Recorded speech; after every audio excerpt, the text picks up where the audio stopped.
Boa noite, meus caros amigos, amigas. Estamos aqui já nos preparando para responder as perguntas que chegaram já até nós, perguntas chegadas pelo Facebook e perguntas chegadas pelo YouTube, ok? Espero que a gente possa entrar aí bem no ar, você possa receber a nossa transmissão, ok? Vamos começar o nosso trabalho então pedindo a Deus a sua graça, a sua bênção, porque Jesus disse, sem mim nada podeis fazer, né? Então vamos pedir, convido você a rezar comigo, pedindo a intercessão da Virgem Maria, a inspiração do Espírito Santo, para que a gente possa fazer aqui um bom programa nesta hora. Em nome do Pai, do Filho e do Espírito Santo. Amém. Vinde, Espírito Santo, enchei os corações dos vossos fiéis. Acendei, Senhor, o fogo do vosso, em nós o fogo do vosso amor. Enviai, Senhor, o teu Santo Espírito, e tudo será criado, renovareis a face da terra. Oremos, ó Deus, que instruíste os corações dos vossos fiéis com a luz do Espírito Santo. Fazei que apreciemos retamente todas as coisas, segundo o mesmo Espírito, e gozemos sempre da sua consolação, por Cristo nosso Senhor. Amém. Ave Maria, cheia de graça, o Senhor é convosco. Bendita sois vós entre as mulheres, e bendito é o fruto do vosso ventre, Jesus. Santa Maria, Mãe de Deus, rogai por nós, pecadores, agora e na hora de nossa morte. Amém. Glória ao Pai, ao Filho e ao Espírito Santo, como era no princípio, agora e sempre. Amém. Glorioso, bendito São José, rogai por nós. Em nome do Pai, do Filho e do Espírito Santo. Amém. Boa noite, meus caros amigos, amigas que me acompanham nesta live das segundas-feiras, onde nós respondemos aqui algumas perguntas. Eu gostaria de explicar mais uma vez o seguinte, vejam bem. Algumas perguntas chegam e não tem uma resposta clara na doutrina da igreja. Quando eu falo da doutrina da igreja, eu falo no catecismo da igreja, principalmente, né, nos documentos do magistério da igreja. Então aí eu dou uma opinião. Outras vezes, pode ser que até haja uma resposta em um documento da igreja e eu não saiba por essa resposta, porque eu não sei tudo. Então eu quero deixar aqui bem claro o seguinte, se eu responder alguma coisa que depois alguém confrontar com um documento da igreja e notar que a minha colocação foi errada, por favor me avise, porque eu quero retificar a colocação, que eu não tenho compromisso comigo, eu tenho compromisso com a verdade. E a igreja, como diz São Paulo, é a coluna e o fundamento da verdade, como está lá na primeira carta de São Paulo a Timóteo, capítulo 3, versículo 15. Né? A igreja é a coluna e o fundamento da verdade. Muito bem, vamos começar a nossa conversa com as perguntas do YouTube. Eu tenho aqui a pergunta do Wilson Diogo. Professor Felipe, você poderia me explicar o porquê de tanto pai de santo, mães de terreiro, de macumba, de tudo quanto é bablorixá, oxum, tudo quanto é pessoas ligadas à feitiçaria, macumba ou candomblé, foram até o Vaticano para a canonização da irmã Dulce? Se ela fosse cristã de verdade, por que ela não pregou a Jesus Cristo para todos estes que tem como a irmão dos pobres macumbeiros?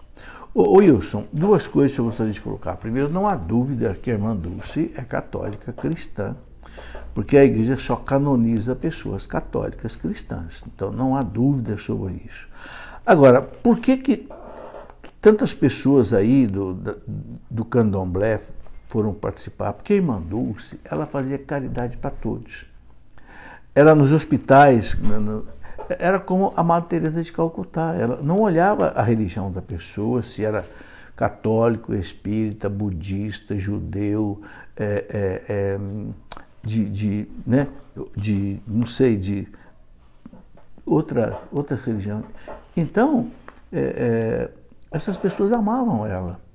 E ela não é por causa disso que ela partilhava, né, de macumba, de candomblé, de nada disso.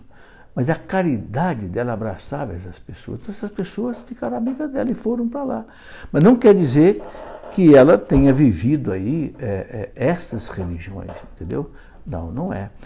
Sabe, é muito parecido com Madre Teresa de Calcutá, que atendia ali na Índia Os indianos não são católicos, são hindus. E ela atendia todos. E os hindus amavam ela. Entende? Então, não tem problema isso. Maicon Aguiar, professor, o que Jesus quis dizer ao falar que existe várias moradas na casa do Senhor? Significa que pessoas que seguem outras religiões poderão ter acesso ao paraíso? Ô Maicon, Jesus falou isso para os apóstolos, né? Na casa do meu Pai tem muito, né? Crede em mim, crede também no Pai. Então, em princípio, Jesus falou para aqueles que o seguem, aqueles que são, né, fiéis discípulos da igreja, em princípio, falou para isso. Entende? A igreja diz que aquelas pessoas que não conhecem Jesus, o Evangelho, sem culpa, podem se salvar, se viverem de acordo com a sua consciência. Né? A salvação, o caminho ordinário da salvação é quem crer e for batizado será salvo. Mas a pessoa que não crê e não for batizada, sem culpa, ela pode se salvar, diz o catecismo, se ela viver de acordo com a sua consciência. Bom, então pode ser também que pessoas de outra religião se salvem, entendeu? Dentro desse contexto, está lá no Catecismo da Igreja, no parágrafo 846. Se você olhar o parágrafo 846, que tem aquele título assim, fora da igreja não há salvação. É uma frase do Santo Doutor da Igreja Católica, explica depois, né? Ele fala, a igreja é necessária para a salvação, o batismo, etc. Tal, mas as pessoas que sem culpa, veja bem, sem culpa, não receberam a evangelização, têm uma chance de salvação. O Gabriel Mitsuko Satoshi, ele faz aqui várias perguntas. A primeira é a seguinte: por que católicos oram a santos e anjos se o Messias nos disse para orar apenas ao Pai, Deus de Abraão, Isaac e Jacó? Ô Gabriel, a igreja não interpreta a Bíblia ao pé da letra. A igreja lê a Bíblia segundo a tradição da igreja. Por quê? Porque foi a tradição que compôs a Bíblia. Ok? Os apóstolos, os sucessores dos apóstolos, foram que compuseram a Bíblia. E eles interpretaram a Bíblia. Então, veja, já no primeiro século, lá nas catacumbas de Roma, de Santa Priscila e outras, ora, os nossos mártires, que eram perseguidos pelo Império Romano, celebravam a missa em cima do túmulo dos mártires para pedir a intercessão deles. Então, a igreja entende que nós podemos rezar diretamente a Deus, mas nós temos também os nossos intercessores. E veja, lá no livro de Macabeus, tem uma passagem muito interessante, eu não vou ler agora tudo só por causa do tempo, né, em que Judas Macabeus estava num combate lá contra aqueles sírios pagãos que estavam destruindo Jerusalém, profanando o templo, e Macabeus teve uma visão. Nesta visão, Judas Macabeus viu o quê? O sacerdote Onias, que já tinha morrido, rezando por eles. E depois ele viu Jeremias, que também já tinha morrido, intercedendo pelo povo. Está aí, está lá no livro dos Macabeus, é só você conferir. Então a igreja entendeu isso perfeitamente.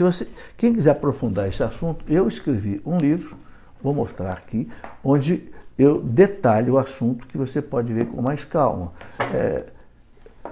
Eu acho que eu não peguei o livro aqui, Intercessão dos Santos. É um livro que chama de Intercessão dos Santos. Relíquias também sobre imagens que estão ligadas aos santos. Okay? Nesse livro está aqui. A intercessão e o culto dos santos. Aqui você tem um estudo assim mais aprofundado sobre esse tema, se você quiser, as razões pelas quais a Igreja Católica venera aí os santos, tá certo? Outra pergunta: por que está como doutrina celebrar o Natal como sendo o nascimento do Messias se ele não nasceu no dia 25 de dezembro? E por que logo em um dia onde era comemorado o nascimento de entidades pagãs, como exemplo Hércules? O Gabriel, o seguinte: a igreja não tem certeza se Jesus nasceu no dia 25 de dezembro. Mas por que os papas lá do terceiro século colocaram o Natal no dia 25 de dezembro? Porque Roma se tornou cristã a partir da conversão de Constantino e depois do imperador Teodósio, que lá no ano 385, Teodósio, através do decreto de Tessalônica, Teodósio baixou como religião do império o cristianismo, porque naquele tempo o rei que ditava a religião. Então, Roma se tornou cristã, o Império Romano, vamos dizer assim, oficialmente se tornou cristão. Então, os papas foram cristianizando aquelas coisas que eram pagãs. Por exemplo, estavam destruindo o Coliseu de Roma, porque ali muitos cristãos morreram mártires. O que o Papa mandou fazer, Papa Leão Magno? Parem de destruir o Coliseu. Joguem água benta nele e pronto. E deixa o Coliseu e vão. Hoje o Coliseu é onde o Papa faz, né, na Sexta-feira Santa, a Via Sacra. Ou seja, a igreja cristianizou um ambiente pagão. Mesma coisa aconteceu com o Panteão dos Deuses. O que era o Panteão dos Deuses? Um templo no centro de Roma, que existe até hoje, desde o primeiro século, onde o Império Romano colocava os deuses de todos os povos que ele conquistava, para que o povo ficasse ali em harmonia com Roma. Hoje é um templo católico. Todas essas imagens de deuses pagãos foram retirados, jogaram água benta, e hoje é um templo que simplesmente ganha penitência plenária quando se visita. Então, o Natal, como 25 de dezembro era o dia do grande deus dos pagãos, o Sol Invictus, para outros Júpiter, para outros Hércules, etc. Então, o que a igreja fez? O dia, vai celebrar liturgicamente o dia do nascimento de Jesus. Para quê? Para mostrar que o verdadeiro Deus, o verdadeiro Sol Invictus, não é esse Sol astro, é Jesus Cristo. Então, foi a pedagogia que os papas usaram, Leão Magno, Gregório Magno, para ir mudando a cabeça do povo. Entende? Foi uma pedagogia e que deu muito resultado. É por isso. Tá? Muito bem. Outra pergunta do Gabriel: por que a religião católica é cheia de hierarquia? Mas cito duas, porque chama-se um homem de pai, quando o Messias nos diz para não chamar ninguém de rabi, mestre ou pai. Veja, mais uma vez, Gabriel, é a interpretação da Bíblia que não pode ser feita ao pé da letra. Entende? Quando Jesus, né, fala de não pode chamar ninguém de pai, de mestre, não é no sentido que eu não posso chamar o meu pai de pai. Ora, Deus disse honrar pai e mãe. Veja, está lá já no Antigo Testamento. Então, não é no sentido que eu não posso chamar alguém de pai. Ele quer dizer assim, não tome alguém como Deus, como diretor da sua vida. Não, somente Deus. É nesse sentido. Né? Eu gostaria de mostrar aqui, eu tenho uma coleção de livros, livretos pequenos, que eu chamei de coleção Formação Católica, como ler e entender a Bíblia. É um desses livrinhos. Como ler e entender a Bíblia. Depois, como entender as páginas difíceis do Antigo Testamento. Depois tem outro também que eu coloquei, por que não basta só a Bíblia? Nós cristãos, além da Bíblia, nós temos a tradição e temos o magistério, para entender essas coisas todas. Tá? Outra pergunta do Gabriel: por que é pregado que a igreja é um templo de pedras se nós somos o templo do Criador, como é dito em 1 Coríntios 6,19? Gabriel, nós somos o templo do Espírito Santo, sim, Deus habita em nós desde o batismo, mas nós temos uma casa onde nós vamos rezar, um templo onde nós vamos rezar, onde Deus habita, onde o Santíssimo Sacramento está ali, Jesus está ali, a hóstia consagrada, que é Jesus, está ali. Então é a casa de Deus, é o templo de Deus. Então há um templo que é o local onde nós vamos rezar, e o templo que somos nós também, o templo que é a igreja, que é o corpo místico de Cristo. São duas coisas que têm o seu valor distinto. E mais uma pergunta do Gabriel: por favor, gostaria de saber sobre o que você acha sobre o nome sagrado do Criador e do Messias em hebraico. Não é Jesus nem Jeová. Gabriel, o nome de Jesus em hebraico, Yahshua, aquele símbolo JHS, que algumas pessoas dizem que é Jesus, hóstia sagrada, no fundo, são as consoantes do nome de Jesus. Yoshua, porque Yoshua é J-A-H-U-S-H-A.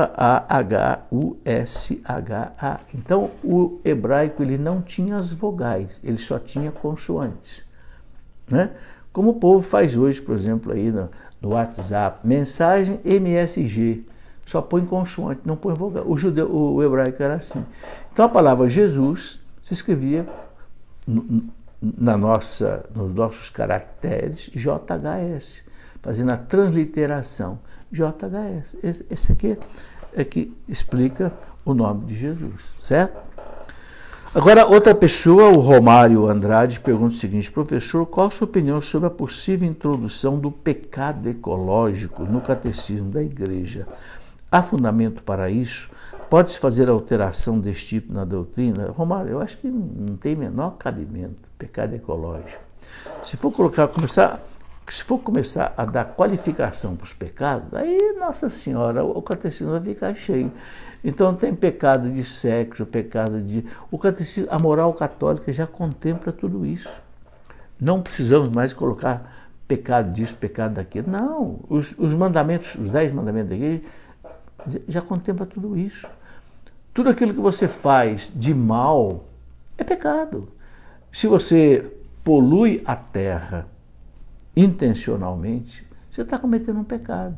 Se você polui o ar sem necessidade, você está cometendo um pecado, ou involuntariamente, ou voluntariamente.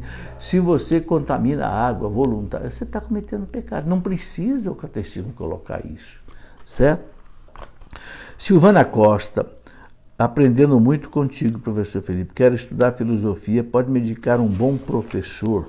Ô, Silvana, professor, eu conheço, por exemplo, aqui na minha cidade, um excelente professor de filosofia, dá aula no seminário da Canção Nova, no curso de teologia da Canção Nova, que é o professor Paulo César da Silva. Tem também o professor Lino, da aula de filosofia. Mas se você quer estudar filosofia, eu penso que você devia se matricular num curso de filosofia. Aqui na Canção Nova, por exemplo, tem a faculdade de filosofia. E outros lugares, aqui na nossa cidade de Lorena, os salesianos têm um curso de filosofia. Então, o ideal seria você cursar filosofia. Um curso, se não me engano, são de 4 anos, 3 ou 4 anos. Adilson Martins pergunta o seguinte: boa tarde, professor, boa noite, o Adilson. O senhor acha que o Papa Francisco foi enganado por alguns padres e bispos sinodais que introduziram a Pachamama na Basílica de São Pedro, ou se ele sabia que isso iria ocorrer? Adilson, o Papa sabia, tranquilamente que o Papa sabia. O Papa não é bobo, o Papa é esperto. Só que ele, por que ele deixou colocar ali aquela estátua ali? Porque ele falou, não, para mim é apenas um símbolo, não é uma deusa, não é nada. Então, ele fez porque deixou mesmo, porque para ele era simplesmente um símbolo, não a representação de uma divindade. A gente sabe que a Pachamama é uma deusa lá dos índios, dos Alpes, né? Dos Incas, etc. Tal. Eu até nem sei se o Papa sabia disso, né?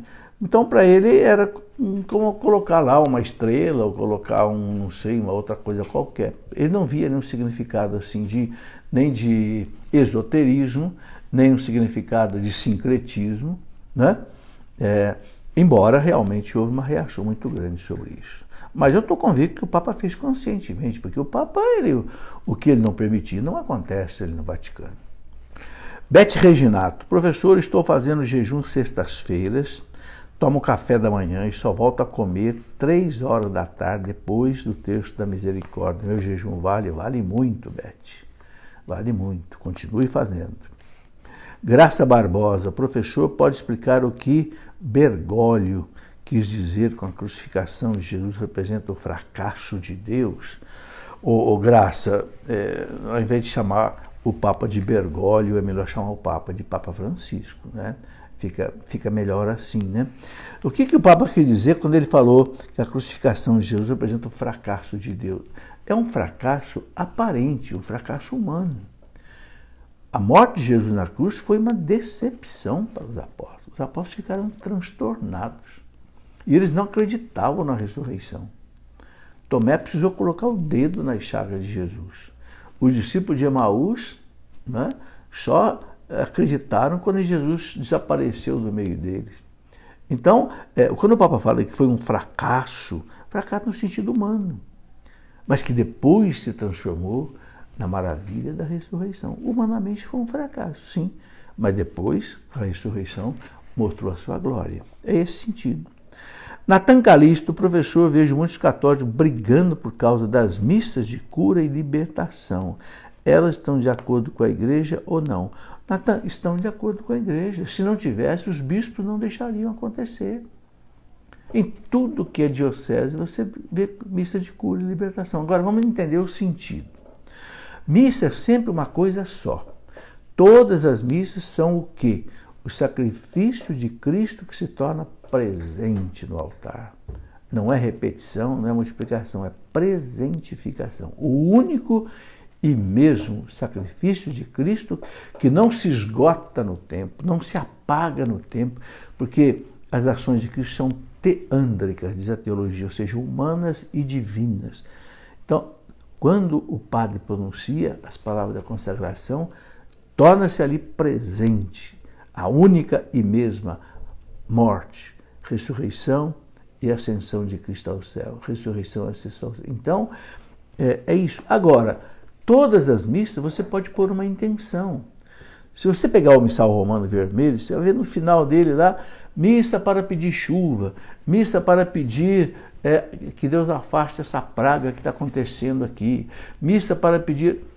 Existe missa para pedir cura e libertação. Então o povo fala missa de cura e libertação. É missa com a intenção de pedir cura e libertação. Não está errado. É só entender corretamente. A missa é a missa, é a mesma coisa. Né? Entendeu? O que não pode é você mudar a missa, mudar, por exemplo, a liturgia, entende? As orações eucarísticas por conta própria. Isso não precisa mudar nada, entende? Muito bem. Por isso que chega na hora, por exemplo, da oração dos fiéis, então, em missa de cura e libertação, os padres que fazem isso, fazem, né, um tempo grande de oração, pedindo cura, libertação e etc.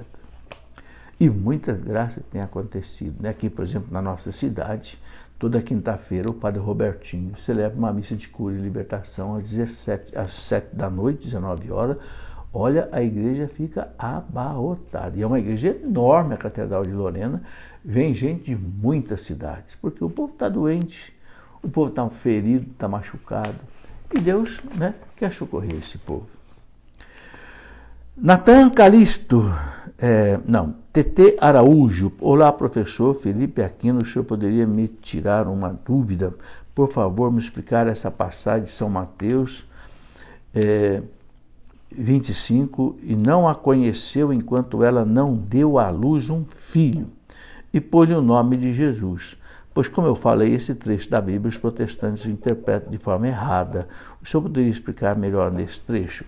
Ô Tete Araújo, esse trecho a igreja explica, a senhora disse, né, aqui, que Maria, né, José não a conheceu enquanto não deu à luz um filho.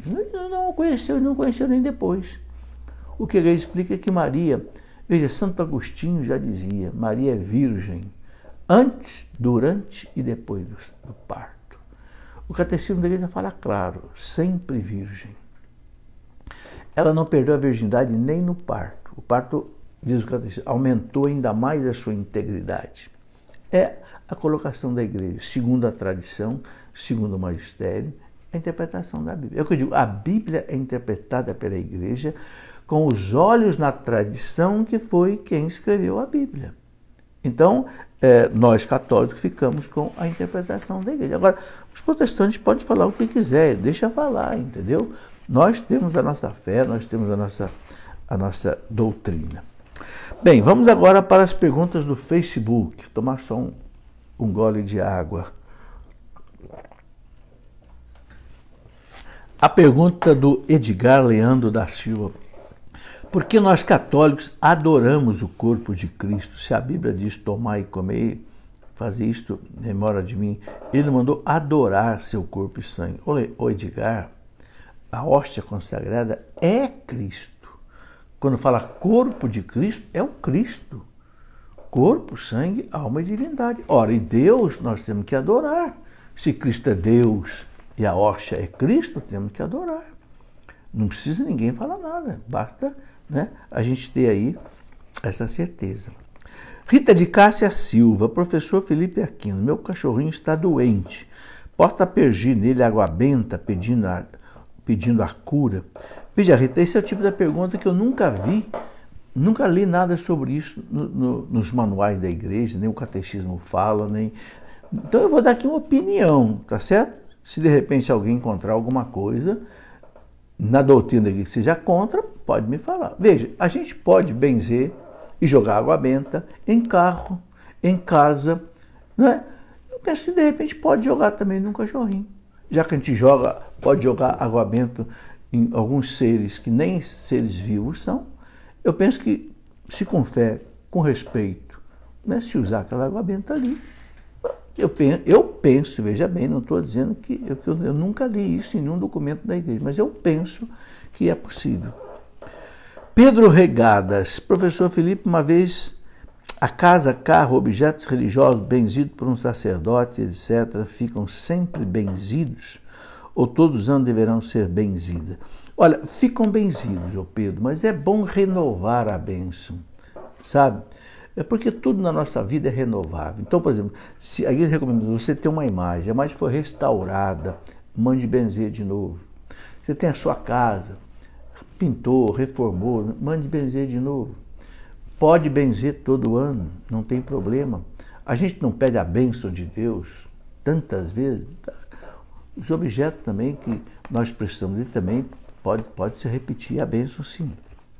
Lucélia Silva, professor Felipe, eu desejo o que a igreja pensa sobre doação de órgãos. A igreja autoriza a doação de órgãos, né? Está aqui no catecismo da igreja, né? Aqui no parágrafo 2294, né? A igreja autoriza sim, também do 2295, né? A igreja só fala que não pode haver doação de órgãos como um comércio. Se a pessoa em vida autorizou a doação de órgãos, pode ser feito.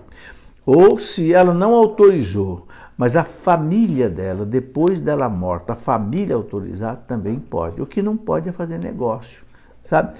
E é uma coisa muito bonita, a igreja considera uma obra de caridade. Olha, eu mesmo quero contar uma história. Eu fiz transplante de córneas 4 vezes. Fiz a primeira vez 2 vezes, córneas doadas para mim, porque eu tinha uma doença incurável que chamava ceratrocone, que eu não enxergava mais. Então, fiz transplante 2 vezes, perdi esses 2 transplantes, porque antigamente, lá, há quase 40 anos atrás, a técnica não era muito aperfeiçoada. Eu precisei refazer depois, graças a Deus hoje, com óculos eu consigo enxergar pelo menos 70%. Então, porque 4 pessoas doaram córneas para mim, né? Eu peço a Deus por essas pessoas. Então, é uma caridade, sim, a igreja autoriza. Antônio Marcos, professor Felipe Aquino, nunca entendi direito a passagem bíblica em que Jesus, na hora da morte, diz: meu Deus, por que me abandonaste? Veja, o catecismo da igreja, Antônio, diz assim: o que Jesus quis dizer com isso? Naquele momento ali, ele assumia o nosso papel de pecador. Por quê? Porque São Paulo fala, ele se fez pecado por nós, para com a sua morte matar a morte. Então, naquele momento ali, diz o catecismo, é um grito de cada pecador que Jesus faz ali. Meu Deus, por que me abandonaste? Porque o pecador se sente abandonado por Deus. O pecado afasta, rompe o homem com Deus. Então o homem se sente abandonado. Então o grito de Cristo ali, diz, é o grito de nós pecadores, cujo pecado nos afasta de Deus. Helenita Lopes da Silva, o que a Igreja Católica fala sobre as vestimentas, especialmente femininas, sobre o uso de calça jeans, peças mais masculinas? Helenita, eu nunca vi a Igreja, num documento oficial, proibir a mulher de usar calça comprida, calça jeans. O que a igreja pede é que seja uma calça decente, que não seja muito agarrada, né? Que não seja, não sei, excitante. É isso que a igreja pede, mas não há uma proibição do uso de calça. Pelo menos eu nunca li nenhum documento da igreja. Eu sei que tem gente que proíbe, tem padre que proíbe e tal, mas a igreja oficialmente, pelo que eu sei, não proíbe. Daisy Teles, professor Felipe Aquino, o que devo fazer com imagens, textos, escapulares que foram abençoados e se quebraram? Aprendi que não se pode jogar no lixo. Não joga no lixo mesmo não. O que você deve fazer é o seguinte, ou você enterra, ou queima se for um objeto que possa ser queimado. Para quê? Para não haver profanação. Ou então você guarde num local que não seja profanado, mas no lixo não deve se jogar, certo? Marcelo Pinas Pereira, professor, o que fazer quando um sacerdote permite que uma pessoa que não está em conformidade com a igreja comungar? Casais de segunda união, por exemplo. Marcelo, deixa isso por conta do padre, ok? E por conta da pessoa, sabe? Não compete a nós corrigir a pessoa. E o que você pode, de repente, dizer, padre, né? O senhor está dando comunhão para pessoas que são de segunda união. Seria interessante o senhor alertar essas pessoas. Agora, a responsabilidade é do padre, a responsabilidade é da pessoa. Mais da pessoa. Veja bem, o padre não pode negar a comunhão a quem entra na fila. Não pode. Agora, o que o padre pode fazer é fazer uma catequese sobre isso. Orientar as pessoas. Olha, casais de segunda união não podem comungar. Ok? Isso ele pode fazer, de acordo com aquilo que está no Catecismo da Igreja Católica, no parágrafo 1650 e 1651. Certo? Maura de Barros, professor, a indulgência plenária apaga todos os pecados e a indulgência parcial. Ô Maura, a indulgência não é para apagar pecado. O que apaga pecado é a confissão. A indulgência, ela elimina a chamada pena temporal. Vou explicar. Quando nós cometemos um pecado, sobretudo um pecado grave, tem duas consequências. Primeira consequência é a culpa. E a culpa é perdoada na confissão. Mas fica a pena. O que é a pena temporal? É o estrago que o pecado deixou. Em mim, na igreja, nos outros. É isso que a gente cumpre aqui nessa vida, né? Com as nossas orações, sacrifícios, jejuns, etc., ou na eternidade, no purgatório. Então, o purgatório, quando a alma recebe uma indulgência parcial ou uma indulgência plenária, o que ela se beneficia é da pena temporal devido aos pecados já perdoados na confissão, entendeu? Então, é isso que... E nós devemos mesmo oferecer indulgência para as almas do purgatório. Eu escrevi um livro, O que são as indulgências, e um livro também sobre o purgatório. São dogmas de fé da Igreja Católica. Papa Paulo VI, né? Aqui está o que são as indulgências. Aqui você tem o Manual das Indulgências e tem o que o Papa Paulo VI, em 1967, publicou sobre as indulgências na chamada Constituição Apostólica sobre as Indulgências. E sobre o purgatório também um livro, O Purgatório, o que a Igreja ensina, certo? É uma caridade rezar pelas almas do purgatório, oferecer para elas as missas, as esmolas, os nossos sacrifícios, até as nossas dores, nossas orações, porque, como eu já tenho explicado aqui, a alma do purgatório, por ela mesma, não pode mais fazer nada, porque com a morte encerra-se o tempo de conquistar méritos diante de Deus. Quem socorre as almas do purgatório para se livrarem das penas temporais é a igreja que está no céu que reza por elas e a igreja da terra que reza por elas. Muito bem. Cláudia Cristina, professor Felipe, creio que já ouvi o senhor dizer que, como as almas não têm matéria, não têm alma, é puramente espiritual, elas não se queimam no inferno. Como então explicar a visão do inferno dos três pastorinhos com uma visão do mar de fogo?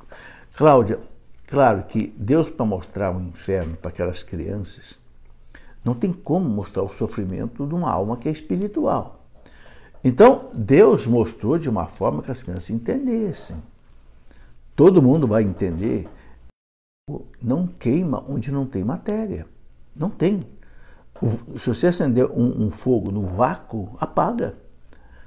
Porque no vácuo não tem nem oxigênio, nem nada. Não é? Então, a alma, como ela é puramente espiritual, ela não queima com esse fogo da terra. Então, o fogo do purgatório é um fogo simbólico. É um fogo de dor da alma. É uma catarse espiritual. Entende? Agora, claro, Deus, para mostrar isso, ele usa de imagens. Por exemplo, todo mundo sabe que o anjo não tem corpo, não tem nada. Mas como é que um anjo aparece para uma pessoa, a pessoa vê o anjo? Porque se Deus não fizer isto, a pessoa não entende. Como é que Nossa Senhora ia entender que o anjo, Gabriel, anunciou a ela, se o anjo não aparecesse em forma visível? E aparece em forma visível, embora não tendo corpo. Deus permite essa visualização. Você entende? É um meio que Deus usa para que a gente entenda, através de coisas visíveis, aquilo que é invisível. Pronto. Entende? Muito bem. Não há contradição nisso, fique tranquilo. Elisângela Almeida, é pecado participar da missa e não comungar? Não, não é pecado. Não. A missa é bem participada quando a gente comunga, certo? Na confissão dos pecados esquecidos são perdoados? Sim, se a gente confessa, fez o exame de consciência, precisa fazer o exame de consciência, confessou tudo, não quis esconder nada, mas você depois, você lê, nossa, esqueci um pecado, esse pecado está perdoado. Você pode até, numa outra confissão, e é bom, eu faço isso, padre, eu fiz uma confissão lá atrás, sei que o meu pecado, mas eu esqueci de contar esse pecado. Conte numa próxima confissão, mas você está perdoado do pecado que você esqueceu, se não foi por dolo, má fé. Se você esqueceu, porque esqueceu. Agora, veja bem, para não esquecer, é preciso fazer o exame de consciência. E se você quiser, pode até escrever os seus pecados, para chegar na hora de não esquecer. Pode, entendeu? Muito bem. Elisete Fernandes. Professor, o senhor sabe me informar qual o significado dos sinos? Elisete, tem algum material sobre o assunto? Elisete, eu acho que se você entrar aí no Google, colocar o significado do sino, você vai encontrar alguma coisa. Agora, o sino é uma coisa maravilhosa. Os sinos começaram há muito tempo, lá como é que chama? Lá nos mosteiros antigos, que os monges usavam o sino para tudo. O sino para a hora de acordar, o sino para a hora da oração, o sino para a hora do café, o sino para a hora de deitar, tudo. E ainda hoje, né? Por exemplo, eu dou aula aqui na Canção Nova, em Lavrinhas, a hora que eu chego lá, o rapazinho bate o sino. Para quê? Para que todos os pré-noviços venham para o auditório, porque vai começar a minha aula. Então, o sino sempre foi um meio de comunicação extraordinário, e por isso a igreja o tomou como sagrado, porque é um sinal da fé. Então, os sinos são abençoados, são benzidos, sim, ok? Porque o sino, né, como diz o Papa João, uma vez o Papa João Paulo II, falando para os bispos do Brasil, em 1995, lá no Vaticano, o Papa João Paulo falou, o bispo, o sino, ele é um sinal da fé. O sino, quando toca, chama o povo à fé, para rezar, para a igreja. E o Papa fala, infelizmente, muitos emudeceram. O Papa fala isso, vamos voltar a tocar o sino. O Papa fala, porque o sino é um símbolo da fé, ele chama as pessoas para Deus. O Papa falou isso. Não é? Então tem um significado muito profundo. Vitor Hugo Silva, qual o primeiro evangelho a ser escrito, que foi escrito, o de São Mateus ou o de São Marcos? Qual seria o aceito pela doutrina católica? Ô Vitor, há um pouco de dúvida sobre isso, sabe? Alguns dizem que o primeiro foi Mateus.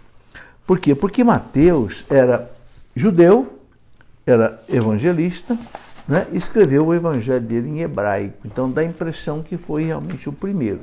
Marcos escreveu em Roma o evangelho, que era aquilo que São Pedro pregava em Roma.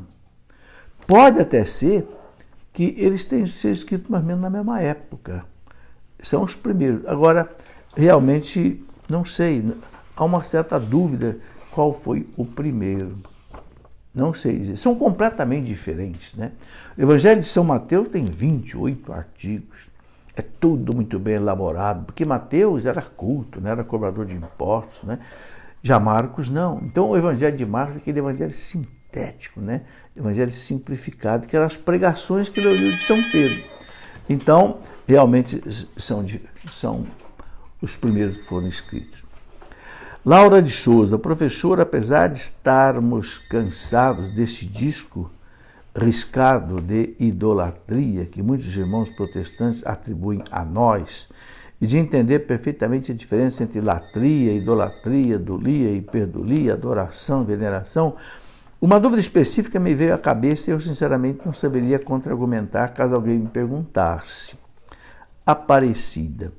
Perdoe-me todos a ignorância caso eu esteja enganada, mas o caso de Aparecida não é a veneração de uma imagem a qual foram atribuídos milagres. Eu entendo perfeitamente a veneração a Nossa Senhora, mas em Aparecida, não estaríamos nós venerando uma imagem como se fosse um ídolo, venerando uma estátua no lugar de Nossa Senhora? Ô Laura, eu não entendi bem a sua colocação. Para nós, a imagem de Nossa Senhora Aparecida é a imagem de Nossa Senhora. Nós não adoramos a imagem como um ídolo, não. Nós veneramos a pessoa que está representada na imagem. Agora, a imagem, a igreja ensina, é um sacramental, é um sacramental que transmite a fé e transmite com poder. Então, uma imagem abençoada, benzida, ela santifica o local. Por isso que ele recomenda colocar nas casas, nas ruas, nos caminhos, desde o concílio lá de Nicéia II, que foi no ano de 787, ele recomenda isso, porque é um sinal sagrado que transmite a graça de Deus, quando você tem fé. Então nós não olhamos para a imagem de Nossa Senhora como um ídolo, como uma deusa, não. Apenas a imagem de Nossa Senhora que está no céu, representada ali. Mas através daquela imagem, na veneração da imagem, você consegue graças de Deus. Eu repito, esse livro que eu escrevi aqui, Intercessão dos Santos, que eu coloco aqui imagens e relíquias, vale a pena você ler o que eu coloco aqui sobre a questão das imagens. Ok? Para nós, a igreja não tem nenhuma dificuldade nisso, tanto é que todos os papas vão Aparecida, veneram a imagem de Nossa Senhora. Jesus, Maria, José, por que tem padres que permitem pessoas que não são casadas na igreja a comungar? O Papa ou os bispos ou outros superiores não têm conhecimento disso. Em algumas outras heresias, um padre falou numa missa que todos podiam comungar sem confessar, sem ser casados, etc. A comunhão é para todos. Cometidas por alguns padres que não são corrigidos ou afastados. Realmente, hoje, infelizmente, tem padre que faz isso. Não observa a lei da igreja, a lei de Cristo, e deixa todo mundo comungar. Ora, o que São Paulo diz? Quem come e bebe o corpo e o sangue de Cristo indignamente, sem se examinar, come e bebe a própria condenação. É muito sério isso. Então, esses padres que deixam qualquer pessoa comungar, e pior ainda, orienta que pode, esses padres vão ter que prestar conta a Deus disso. Paciência, é o que eu posso dizer aqui. A igreja é muito clara quando diz o seguinte, no catecismo, não se pode comungar em pecado mortal. Ok? Então, o padre que deixa, a responsabilidade é dele. Mariana Will diz, por favor, toca no tema do casamento interreligioso. Meu caso, mulher católica e homem muçulmano, que não pratica, tem tendência ao ateísmo. Ele acha todas as religiões bobas, mas me dá liberdade para ensinar aos meus filhos sobre Cristo. Batizei meu primeiro filho, preciso batizar minha menor, que já tem 8 meses. Morando em país muçulmano, tenho meus medos. Para proteger os filhos, penso que se catequizassem com mais idade seria bom. A influência muçulmana da família paterna e sociedade tem e terá grande peso. Fico um pouco pesarosa e sempre escondo minha religiosidade para não ter conflito.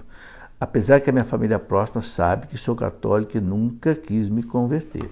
Ô Mariana, eu entendo a tua situação, o que eu te oriento é você conversar com um padre aí e pedir que ela batize sua criança, já que o seu marido autoriza, entende? E siga as orientações que o padre der, entende? Eu acho que é isso que você deveria fazer. Não é fácil te orientar se vocês são casados, né? E tem filho, e o seu marido, embora não professe muito a fé, ele autoriza, então batize tua criança, converse com um padre aí, batize. Se não for possível batizar na igreja, veja com o padre uma outra maneira, que qualquer pessoa pode batizar.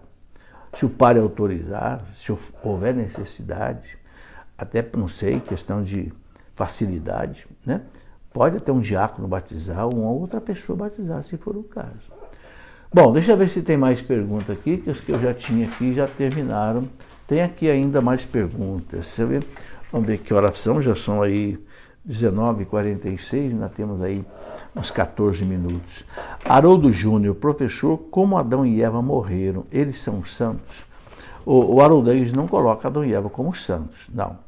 Agora, como eles morreram, a gente não sabe. Não há nenhum registro na Bíblia, nem nada. Então, é algo realmente que não tem como a gente opinar. E se a gente opinar, a gente pode estar falando coisas erradas. Marcelo Pinas Pereira, o que ficou definido no Sino da Amazônia? O Marcelo, estamos esperando a exortação apostólica do Papa Francisco. Ele diz que até o final do ano ele vai publicar sua exortação apostólica. Ali é que vai valer o que o Papa colocar. Vamos esperar então, certo? Helenice Borges, professor, fale um pouco sobre a carta aos Efésios. Ela é dubitável ou indubitável? Helenice, eu não sei o que você quer dizer com dubitável, de dúvida. Veja bem, toda a palavra de Deus não tem erro. Não tem erro. O que pode haver erro é por parte de quem interpreta a palavra de Deus. A carta de São Paulo aos Efésios é uma carta belíssima. Por que é uma carta extremamente profunda? Porque São Paulo morou em Éfeso 3 anos. E Éfeso era uma cidade muito importante na época, era a capital da província romana da Ásia Menor. Tão importante que São João foi para lá, depois que o Cristo morreu, e levou Nossa Senhora para morar com ela. Tem lá a casinha, lá no alto da montanha, que eu já estive lá 2 vezes. Hoje é um santuário mariano, embora seja um país, né, muçulmano, Éfeso, um país que fica na Turquia, né, mas importantíssima. Ali havia, inclusive, o templo do imperador romano, Trajano, que era considerado Deus, né? Bom, então é uma carta maravilhosa, não tem erro na carta. Eu não entendi bem o que você quis dizer com dubitável ou indubitável. Quer dizer, não tem erro. Pode haver erro por parte de quem interpreta, mas não por parte da inspiração que São Paulo recebeu. Mateus Alves, um católico pode ser anarcocapitalista? Ô Mateus, eu não sei o que você quer dizer com anarcocapitalista. Veja bem, o católico não pode ser de nenhuma ideologia que seja má, que seja perversa. O que a igreja recomenda para nós, Mateus, é que ela chama de doutrina social da igreja. Eu quero até mostrar um livrinho aqui, que a igreja é muito preocupada com a doutrina social da igreja, que não é nem capitalismo selvagem e nem comunismo estatal. Não. É o evangelho aplicado à sociedade. Então, eu pedi, inclusive, a um professor, o professor Dr. Paulo César da Silva, que é professor da Faculdade de Filosofia da Canção Nova, doutor em filosofia, que ele fizesse para mim um resumo de doutrina social da igreja, porque a igreja tem muita coisa, tem mais de 10 encíclicas dos papas, desde lá, né, da Rerum Novarum do Leão XIII, Bento XV, Pio XI, Pio XII, João XXIII, Paulo VI, João Paulo II, tudo sobre doutrina social da igreja. Então eu pedi ao Paulo, Dr. Paulo César, que fizesse um resumo, ele fez um livrinho, né? Esse livrinho aqui ele coloca o que é a doutrina social da igreja, né? Resume. É isso que a igreja recomenda. Então, eu não sei bem o que você quer dizer com anarcocapitalista. A igreja não é nem capitalista e nem comunista. A igreja é evangélica. Ela quer o evangelho aplicado à vida social para que haja justiça social. Agora, para entender isso, tem que estudar a doutrina social da igreja.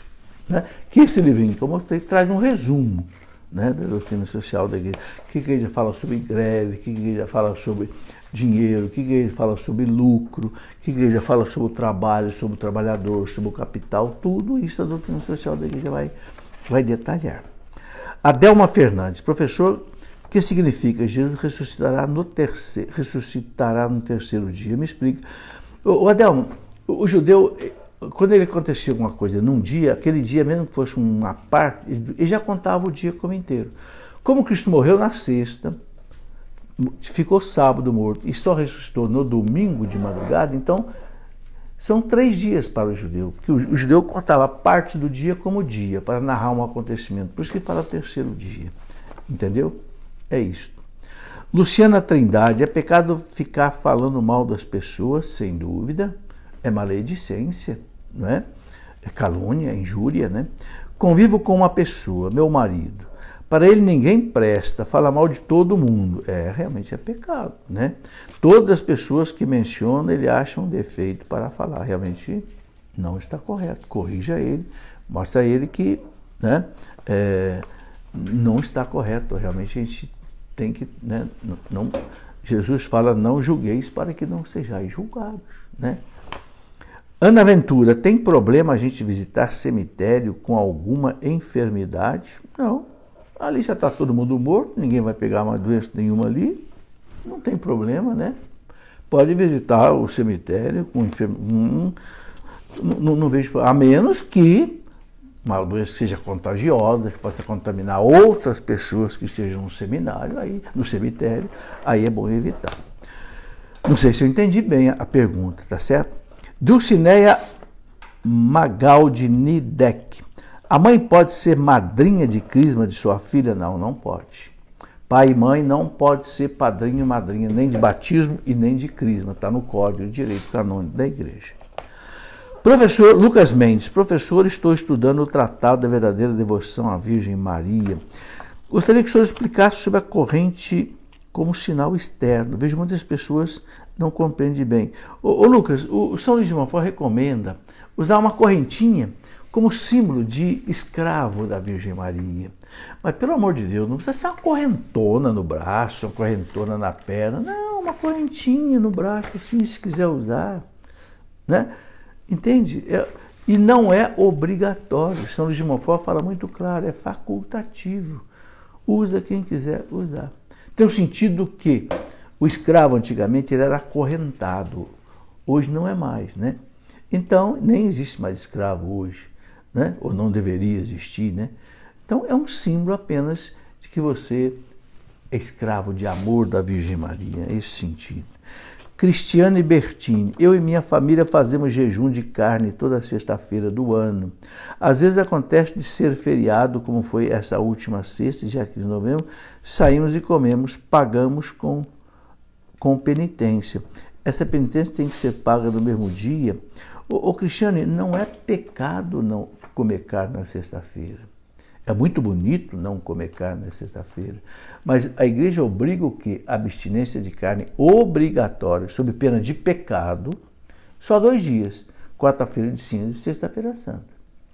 É bonito, é bom que a pessoa faça também essa abstinência nas sextas-feiras, mas se vocês comeram carne numa sexta-feira, não houve pecado, entendeu?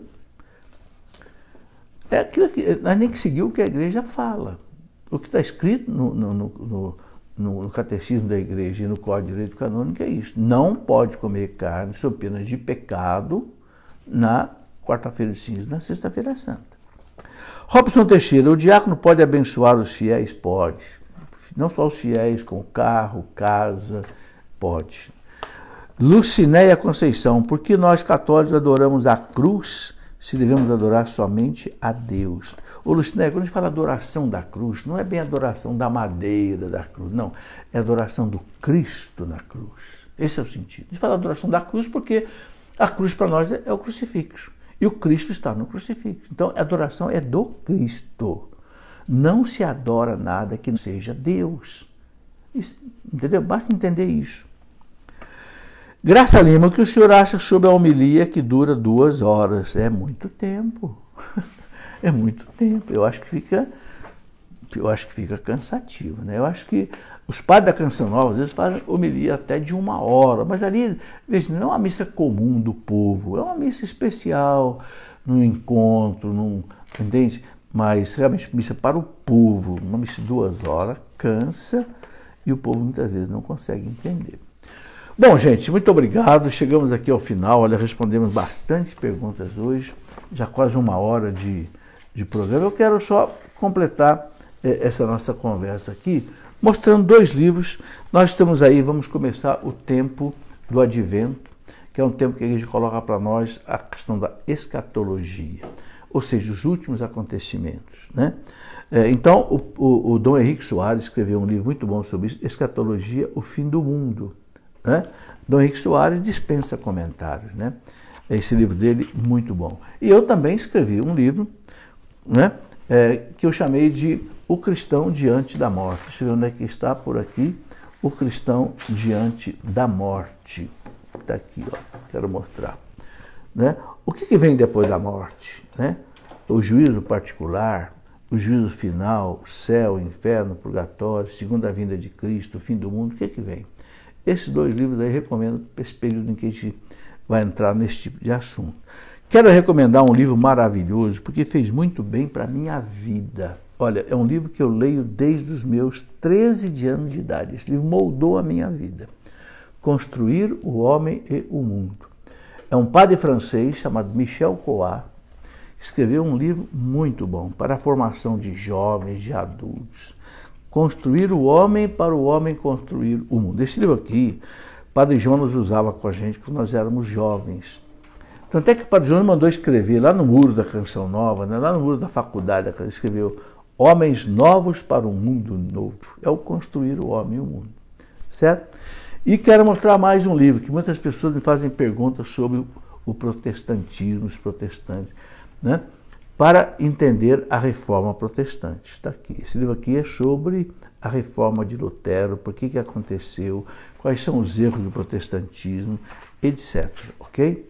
Muito bem, todos esses livros, que são da nossa editora, aí você pode encontrar pelo site Cleofas.